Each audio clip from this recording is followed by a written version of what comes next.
Greetings all, my name is Stephen Lentz, and today I want to talk a little more about the history of T.W.I.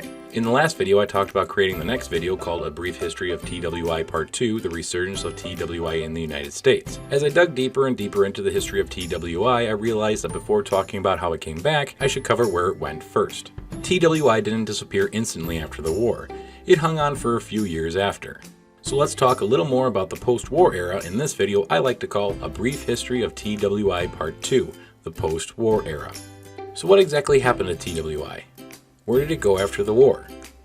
Back in post-war Japan, the U.S. occupation of Japan lasted from 1945 to 1952. This occupation was commanded by General Douglas MacArthur to break up the militarization of Japan and replace it with a more democratic system. Japan was only operating 10% of its levels during 1935 and 1937. The occupation authorities felt that unless this was resolved quickly, starvation and unrest would spread rapidly. In a memorandum from the occupation army, the following observations were made.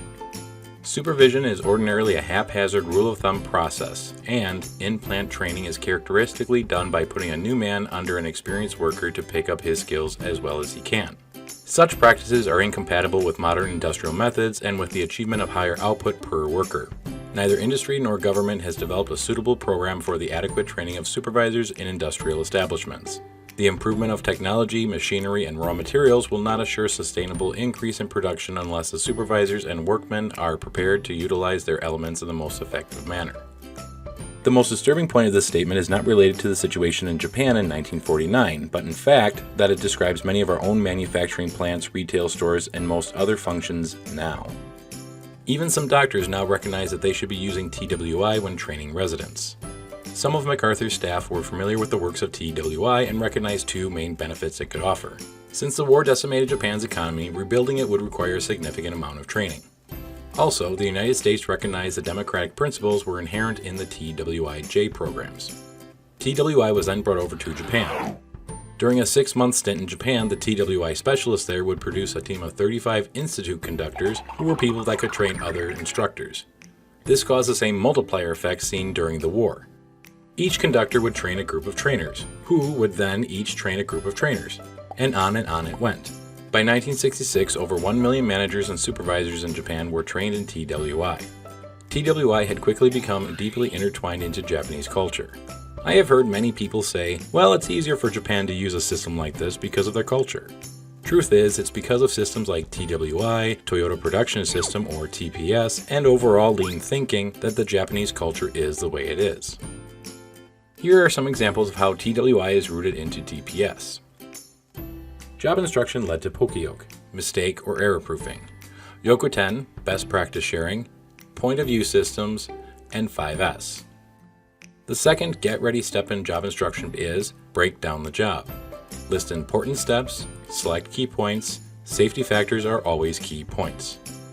As pointed out in the job instruction training, we may know a job so well that we don't bother to think about how we can put it across to others. On the contrary, we may think we know a job when in fact we don't, and notice our ignorance only when we try to instruct someone else. Experienced job instructors will tell you that error proofing and best practices come with the territory. If the trainee doesn't get it or mistakes are being made, then the job instruction breakdown and/or the overall presentation needs to be revisited. The third and fourth get-ready steps on the card are get everything ready, the proper equipment, tools, materials, and whatever needed to aid instruction. Number 4, arrange the work site, neatly as in actual working conditions. First, let's focus on 5S, which means sort, set in order, shine, standardize, and sustain. Sort and set in order are represented in step 3 of Get Everything Ready by having everything present that is needed to conduct training properly. Shine and standardize are represented in step 4, Arrange the work site, by having the work site clean and organized as it should be for the work to be done properly. If we do not have standardization, we will not know how to arrange the work site correctly for consistent training, thus resulting in inconsistent work.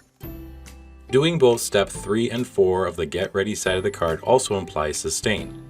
It makes training a little more difficult and more time-consuming if you do not always have everything you need in its proper place all the time. This in turn makes way for visual management and, of course, the point of view system.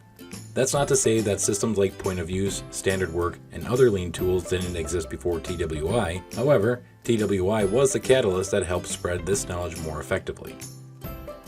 In the 5 needs of a good supervisor, job methods is described as utilizing materials, machines, manpower more effectively by having supervisors study each operation in order to combine, rearrange, and simplify details of the job.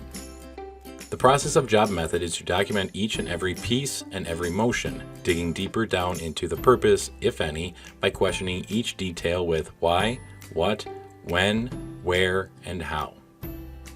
Using job methods gave birth to tools such as Kaizen, Tack Time, Muda, and SMED, Single Minute Exchange of Dies. In the idea book, translated from Japanese, it states this in regards to job methods. The forerunner of modern Japanese-style suggestion system undoubtedly originated in the West.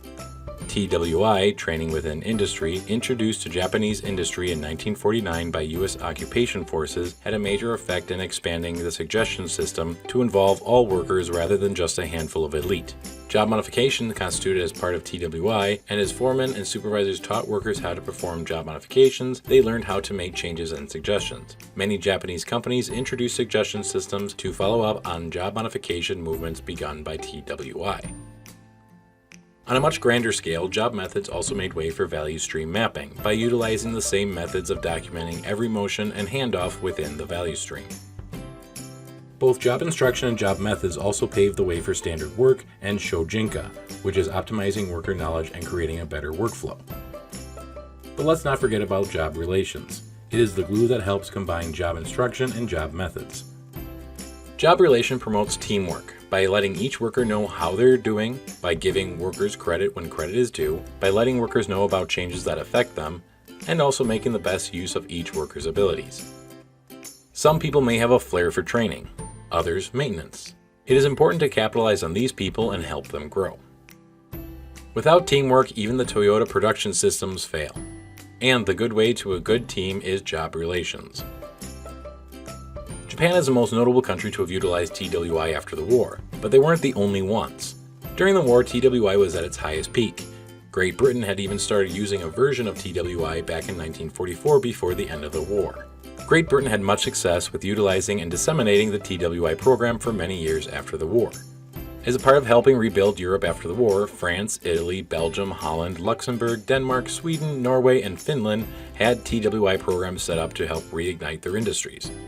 New Zealand's government had set up its own T.W.I. service after being introduced to it by Great Britain in 1947. It was used in railways, post offices, meat industries, wool industries, utilities, auto dealerships, banks, and even grocery stores.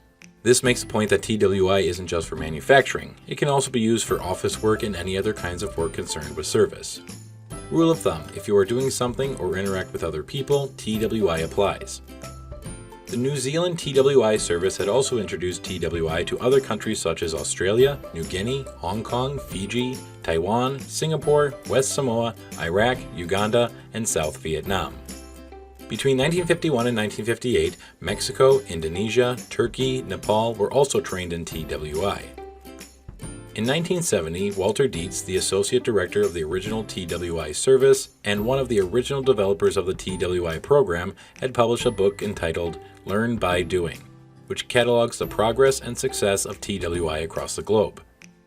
In this book, Walter Dietz implies that T.W.I. was flourishing and expanding around the world, but something must have happened during the 1970s that caused T.W.I. to dissipate.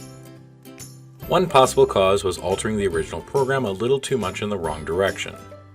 Donald De Niro shares in his book, The T.W.I. Facilitator's Guide, that Kodak of Rochester, New York had evidence that Kodak was part of the historic lens grinding study in the 1940s, but found no one who knew what an important step or key point was. He uncovered a copy of a manual titled Job Instruction Training, circa 1969. This copy of the manual was intended as a self-instruction manual.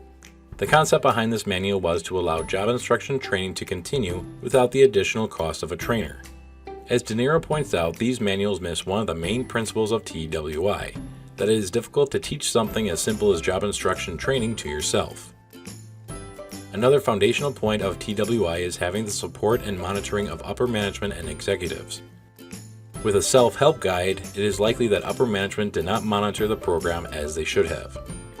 This brings us to another likely reason for TWI falling into disuse by not having TWI under some form of federal government control.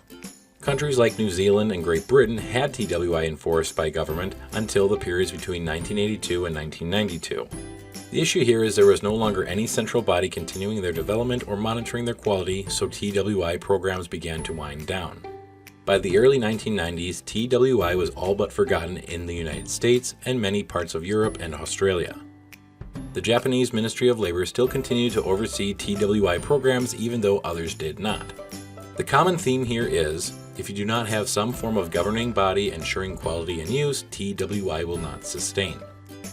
I do hope that you enjoy these videos on TWI and have learned a thing or two about its importance and understand why it is so very needed. Special thanks to Donald De Niro for his help as consultant on this video. Please like, share, and subscribe to be alerted to more videos in the future. And again, keep your eyes out for the next video called A Brief History of TWI Part 3, The Resurgence of TWI in the United States. For real this time. My name is Stephen Lentz, and I hope you have fun and rock on.